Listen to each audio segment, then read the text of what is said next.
Something very heavy just came in the mail. I think I know what it is.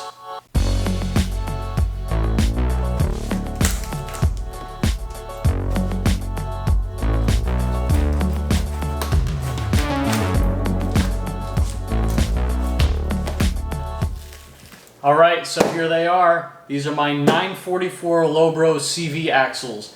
So these are 944 joints, and these are JXO axle shafts from Burley Motorsports. They're supposed to be a little bit better than the stock Vanagon CV axles just because they give more of an angle. So if you have a lifted Vanagon, or like mine is a GL, so it's a little bit higher just from factory. I do intend on putting like a 1 or a 1.5 inch lift on the car eventually. So these will be perfect for doing that. These will give me a little bit more angle on the axles without wearing out the joints prematurely. I also like these axles because they're a little bit more sturdy than the regular axle. I don't really have a table with a clamp, which you really should have. So I've got a trash can and a C-clamp and a piece of wood and a big hammer. And that's pretty much all I've got in terms of support for this. So I'm just gonna kind of go by what I've seen on YouTube and what I've read about and stuff like that. It's not really gonna be a how-to video. It's gonna be like a I feel your pain video. So we got the CV axle here. These CV joints come with this little like washer that's kind of indented a little bit, and it's supposed to stop right about here. I'm assuming on the original axles or on bay window bus axles, and since this is kind of like a universal kit at least for the joints, these axles don't have a little hip right here for this to seat up against. As you can see, it'll just keep going down the axle. See? So I can slide this all up and down the axle. So what we're gonna do with this is just toss it. We're not gonna need that, but we are going to need the boot now. We're gonna take a little bit of grease. We're gonna put it on the inside of the boot here. You want this part of the boot to rest within this. If you need to, sometimes you can use like a screwdriver in there just for a little bit of leverage, but just make sure you don't rip the boot.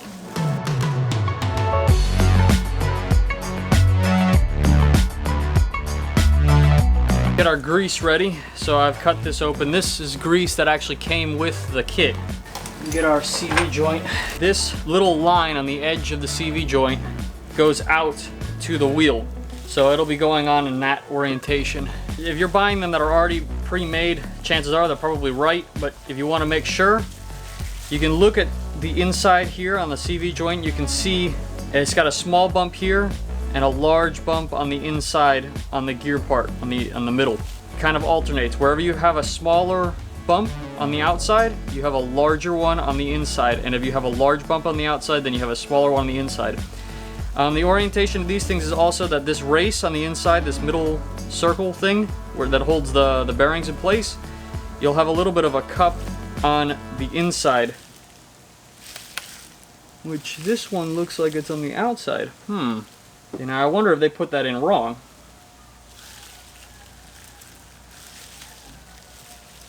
Yeah, people, this is why you always want to check your parts before you put them on the car, and not just expect them to be done correctly from the factory.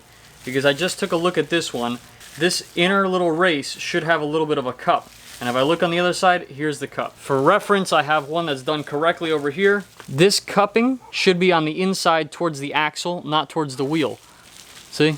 The line goes towards the wheel.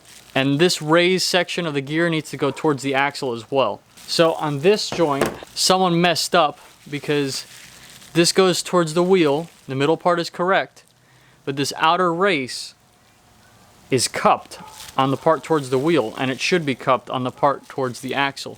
So that means that I've got to go back and check all of my other ones to make sure that they were done correctly. The joint is back together now with the flat side of the cage, the flat side of the inner gear thing, the spider gear, and the outside of the CV joint are all flat now. I've seen people put the bolts in first, but I'm not going to do that just because they get all full of grease. What I'm going to do is now pack the inside of this. And the inside is the one with the little bump on the spider gear.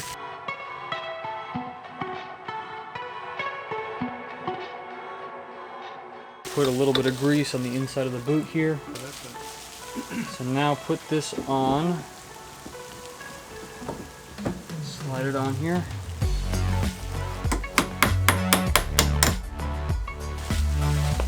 grease off of this. These here. Just tap the clip around here. Making sure it's in.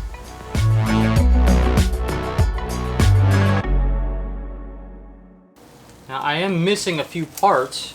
I'm missing two of those little washers, those little U-washer things that go around the edge here for all these bolts. So what I'm going to end up doing is using the ones that I had from my original axles.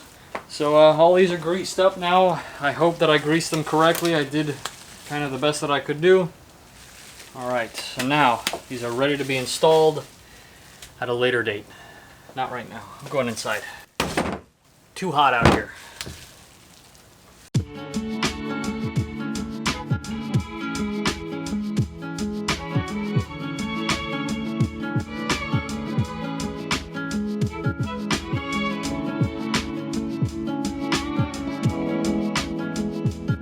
Wait a second. Okay. Before we put those axles on, I was looking up things on the internet. I found out that everyone is saying to use these little washers called Schnorr.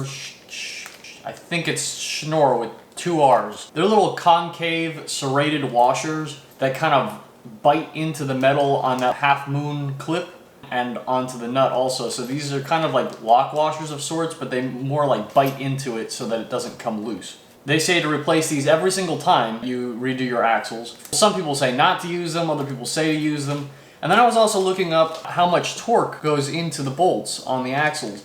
And everyone's saying that the book says 24 foot-pounds, but that you should use anywhere between 33 and 35, because if you don't, then they come loose. I'm gonna be using 33 foot-pounds.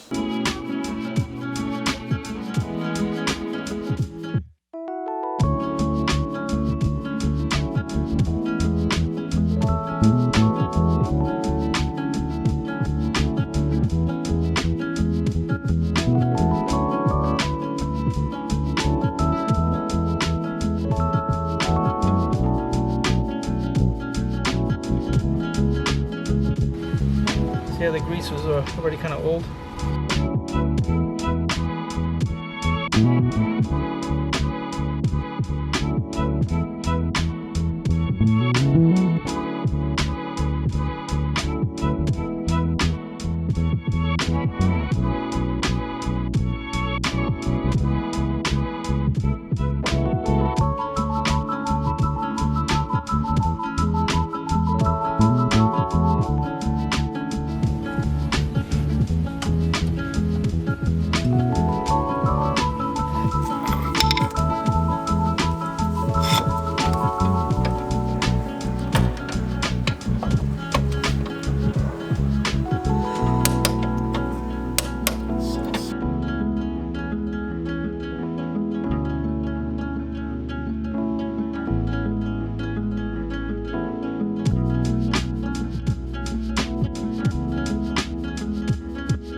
Well, he just finished installing the last one, and he said that out of all of them, the passenger side seemed like they were torqued down way too much. So everything looks good now. It's all clean down there. Everything's been torqued down to 33 foot-pounds. Hopefully that solves that little problem that I've been having with the clicking.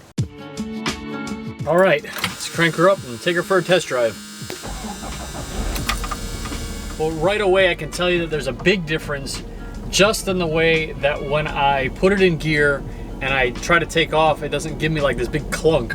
It used to clunk a lot right when I would try to take off, or like if I would go from forward and then shift into reverse and reverse it. There was a lot of play inside the CVs. So now there's no play at all. And it feels so nice that like the clutch just catches nicely. And I mean, it just goes backwards and forwards without having to clunk at all. So much better. I cannot even believe the difference that this has made. The car feels so smooth right now. I hope they stay in good shape and that we did it all right, because man, this is like so much smoother. He used to do this whoop, whoop, whoop, whoop, whoop, whoop, whoop, this thing that was like, it felt like it was hesitating, or it felt like there was something wrong with the fuel injection. but I was sure it was mechanical, especially with the axles being as old as they were. And I'm so glad that I didn't try to change anything with the fuel injection, because it's like perfectly smooth now. No more clunk off the beginning.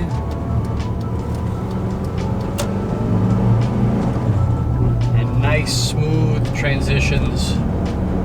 No more whoop, whoop, whoop, whoop, whoop, whoop, whoop.